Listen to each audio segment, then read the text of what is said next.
Bonjour, grande lumière. On se retrouve encore une fois aujourd'hui à Bali.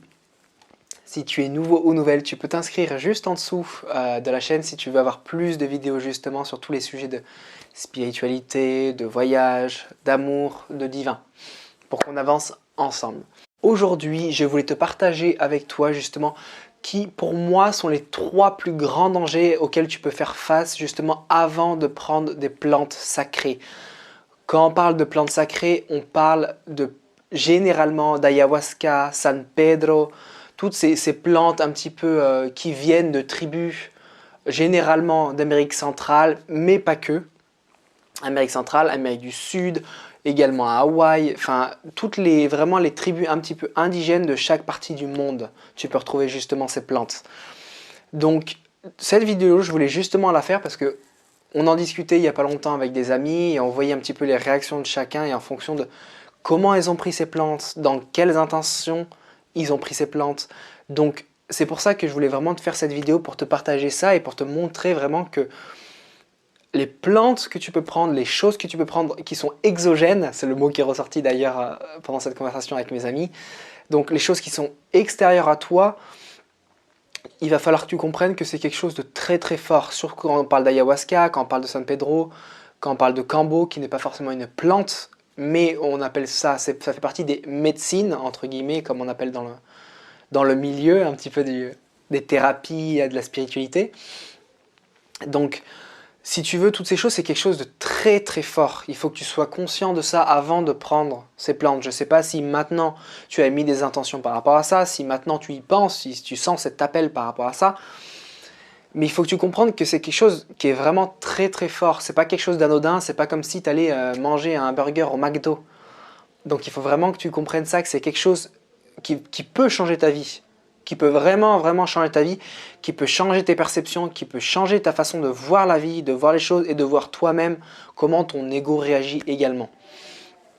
Trêve de plaisanterie, je te partage maintenant les 3 plus grands dangers auxquels tu peux faire face. Le premier, je ne vais pas forcément les mettre en termes de plus important, moins important, mais le premier qui pour moi il vient naturellement, c'est les mauvaises intentions.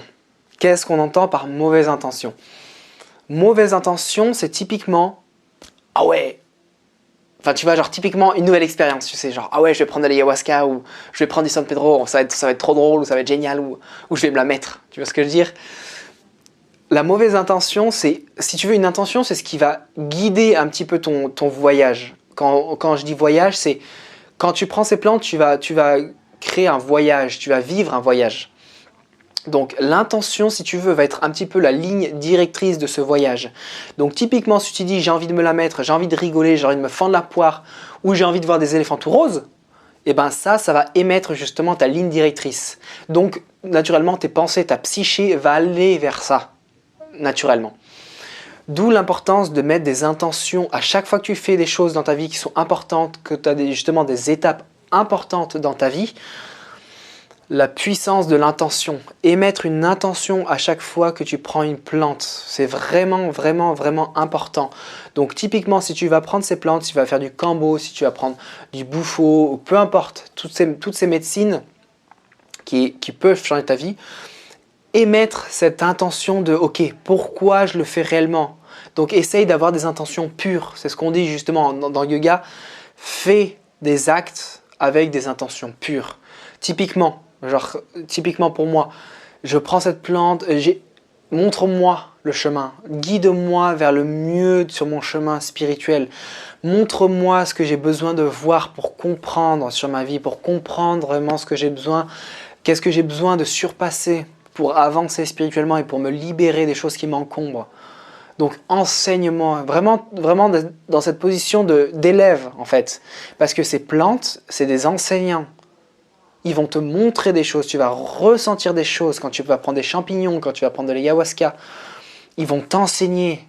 Donc c'est très important d'avoir pas cette hiérarchie, mais vraiment cette ouverture, genre je suis ouvert à recevoir tes enseignements. Tu vois, vraiment avec cette humilité et ce respect par rapport à la plante. Donc vraiment émettre cette intention de pureté par rapport à ça, d'ouverture et surtout pas rentrer dans ce schéma de je vais ça pour une nouvelle expérience et ça va être drôle et je vais voir des éléphants tout roses. Attention, ça peut vraiment te faire vriller l'esprit. Attention là-dessus. Le deuxième danger auquel tu peux faire face justement dans ces cas-là, c'est d'être mal accompagné. Ton entourage, les personnes que tu auras autour de toi vont faire une énorme différence, comme avec les intentions d'ailleurs, vont faire une énorme différence sur ton voyage intérieur. Typiquement, si tu prends l'ayahuasca, tu vas plonger dans des milliers et des milliers de strates stratifiées de ton ego, de ta pensée, c'est la structure de ton mental en fait. Donc si les personnes avec lesquelles tu fais ça, les facilitateurs comme on dit en anglais, si les personnes ne sont pas compétentes ou ne sont pas eux-mêmes dans une pureté au moment de transmettre ça, si les personnes ne sont pas alignées ou sont dans une situation un petit peu difficile dans leur vie, où ils sont tristes, où ils sont fatigués, toutes ces choses-là vont justement induire des choses plus ou moins mauvaises dans ton expérience. Donc il y a des personnes qui restent bloquées. Il y a des personnes qui restent bloquées dans certaines strates justement de leur mental.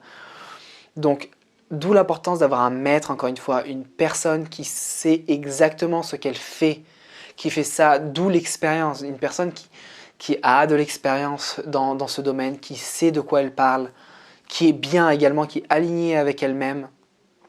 Ok, donc ça, c'est des choses que tu vas sentir.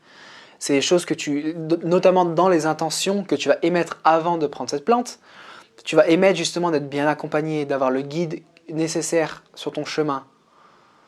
Donc vraiment, l'accompagnement extérieur, donc extérieur à toi, est vraiment important là où tu te trouves également. Si tu fais ça en ville, avec les klaxons, ou si tu fais ça dans la jungle, où il n'y a rien autour de toi, si tu fais une diète autour de toi. Donc l'accompagnement avec les personnes et l'extérieur au niveau de la nature est vraiment, vraiment crucial. Donc va faire une diète, ou peu importe ce que tu fais, prépare-toi même mentalement, accompagne-toi justement des personnes qui sont compétentes dans ce domaine-là. Vraiment, voilà, entoure-toi de personnes qui sont bien sur ton chemin. Vraiment qui vont pouvoir te guider sérieusement, parce qu'il y a il y a de tout vraiment dans ces milieux. Il y a des chamans, il y a des gens qui se disent chamans, on voit de tout vraiment. Donc essaye d'avoir du discernement par rapport à ça et du ressenti, d'essayer de voir ce qui te sent aligné par rapport à toi-même. Tu as une personne qui va te recommander une autre personne qui va dire ah cette personne est géniale, mais toi tu vas pas le sentir, d'accord? Tu vas pas le sentir, donc fais ce que tu sens. Tu es le maître de ta vie, tu sais très bien ce qui est bon pour toi. Donc reviens toujours à cette même... Ok, et tu auras les bons accompagnements, les bons enseignants parfaits sur ton chemin. Donc, encore une fois, être mal accompagné, c'est très dangereux. Le troisième danger, qui est un danger naturel venant, encore une fois, de l'ego, c'est la recherche de pouvoir. Si tu pars avec l'intention d'obtenir du pouvoir, de voir le futur, d'avoir l'intention de pouvoir lire les pensées des autres, ou de pouvoir juste à travers ton toucher libérer les personnes ou guérir les personnes. Attention, grande lumière. Attention, parce que ça, encore une fois, c'est ton ego qui essaye de t'avoir. C'est ton ego qui recherche le pouvoir. C'est simplement l'ego qui recherche le pouvoir parce que ton toi supérieur, il est constamment là et c'est lui qui a tout le pouvoir naturellement. Tu n'as pas besoin d'aller le chercher. C'est justement en te libérant naturellement avec humilité et respect des personnes qui sont autour de toi, des enseignants qui sont autour de toi, dans ce cas-là, la médecine ou les plantes sacrées, c'est là où naturellement le pouvoir va venir en toi, mais ce n'est pas quelque chose que tu dois rechercher. Dans cette recherche même, c'est simplement l'ego qui va avoir du pouvoir et qui va être vu. Je suis puissant, je suis fort, moi en tant qu'individu, en tant qu'individualité, personnalité, je suis au-dessus des autres. Et c'est là où justement, c'est le grand danger, c'est que quand tu commences à rentrer un petit peu dans tout ce monde-là de spiritualité, de plantes sacrées, tu vas vouloir rechercher ce pouvoir naturellement. Tu vas aller vouloir avoir des pouvoirs, des siddhis. Mais encore une fois, c'est une distraction. C'est une distraction sur le chemin spirituel. Tout ça, ça va t'écarter de vraiment ce qui est réel et ce qui existe, même l'amour. L'amour est la seule chose qui existe sur cette planète. Toutes ces choses-là, la recherche de pouvoir, c'est ce qui t'écarte de cet amour. Et cet amour, t'as pas besoin de l'acheter. T'as pas besoin d'aller le chercher là-bas. T'as pas besoin de courir au bout de la jungle pour ça. Ça peut être des clés, évidemment, ça peut être des guides. Mais cet amour, c'est ce que tu fais tous les jours, au quotidien, avec ta famille, avec tes proches. Donc, la recherche de pouvoir, c'est simplement une distraction. Une distraction et c'est pas sérieux, entre guillemets. Dans chaque courant spirituel, ils te diront constamment d'aller faire des tâches que tu n'as pas envie de faire, d'aller faire du service, d'aller faire toutes ces choses-là justement pour te ramener et pour justement contrôler cet ego, constamment contrôler cet ego et d'éviter justement ces pertes égotiques et d'aller chercher le pouvoir. Voilà pour aujourd'hui, Petite Lumière, c'est une petite vidéo justement sur les plantes sacrées, sur la médecine en général, qui sont des super outils sur le chemin. Attention à la dépendance cependant, mais vraiment tu peux aller te faire guider par ces plantes, elles sont géniales, mais avec parcimonie et pas tout le temps. C'est simplement sporadiquement. Vraiment, allez, là je sens que j'ai besoin de ça, allez, on y va. Mais toujours en conscience, avec des intentions pures, dans l'amour et simplement pour le bien de l'humanité et pour ton bien à toi. Je t'aime, Petite Lumière. Si tu as aimé cette vidéo, tu peux la partager. Tu peux me laisser un gros pouce bleu. Tu peux également t'abonner à ma chaîne.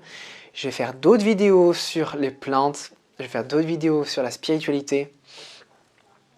Je t'aime. À très bientôt.